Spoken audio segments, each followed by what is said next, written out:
Alright, ever been 20 to 30 yards from the green and you've got a bunker or a tree or a shrub or something in your way and you can't go through it and you don't want to land in that bunker? Well, there's a shot you can execute that'll help you get over that obstacle on the green softly and have a nice putt. And you ain't got to hit a full shot, risk going over the green, and you ain't got to hit a chip shot and risk hitting the bunker. It's called a flop shot. And today, I'm going to demonstrate a few things that'll help you execute that shot. First thing, we need a high lofted club. In this case, I'm using a 56-degree wedge, which will give me plenty of loft to help get the ball in the air.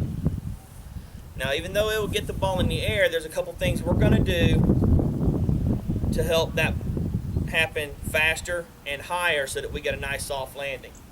The first thing we're going to do is your club at normal address is going to look something like this.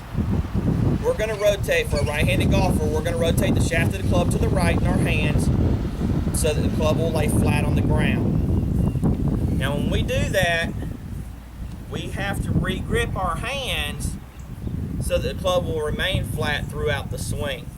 That is key, people. We must have the club face open, so we must re-grip our club, re-grip the grip. Once we've done that, when we address the ball, if we address in a normal stance, our club face is pointing off to the right. So we're going to miss the target way to the right if we hit that shot without making any other adjustments. So what we need to do is we need to counteract opening our club face by opening our stance.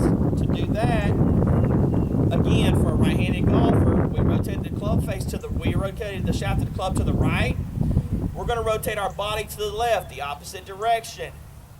What that's going to do is naturally bring that club back around towards the target line, which in this case is that black sign about 25 yards in front of us. We need to be able to clear that road and get to that sign. So we've opened the club face, we've got a high lofted club, we've re-gripped the club. Now we need to think about shifting our weight. Weight's very important in a golf stance. And normally you have your weight balanced between both feet. In this case though, we want to get our weight forward on our front foot, in this case our left foot. That's going to help us drive down into the ball. That'll create enough energy to send that ball straight up in the air.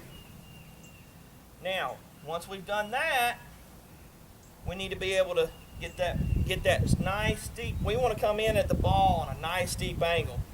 To help us accomplish that, when we start our backswing, we want to hinge our wrist immediately. You're going to get a nice L shape in that wrist. Now, we need to maintain that all the way through the swing. We can't be getting no floppy wrist. A lot of people you'll see, they'll want to hit that shot like this, and they'll want to help that golf ball up in the air. Well, if you do that, you risk hitting the ball straight into the obstacle you're trying to avoid. So what we're going to do is we're going to open our stance in our face. Now we're going to cock them wrists, and we're going to maintain that all the way through the swing so that the ball gets up in the air. Now, if we execute all the things that I've just told you properly, I should be able to put this golf ball somewhere in the vicinity of that sign without hitting the road.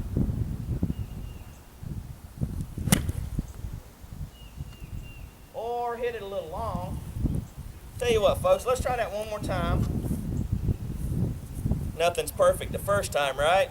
So, we want to open our club face, re-grip our club, open our stance, get our weight forward, hinge the wrist here in the backswing, and the ball gets up in the air. I got over the obstacle, but I didn't quite get it on target. And this isn't a shot that you're going to master overnight. Obviously, I apparently haven't mastered it either. But if you can master this shot, I promise you, the next time you've got an obstacle facing your way that you need to get over and get on the green softly without going over, you learn how to hit this shot properly, and you might just be the next Phil Mickelson.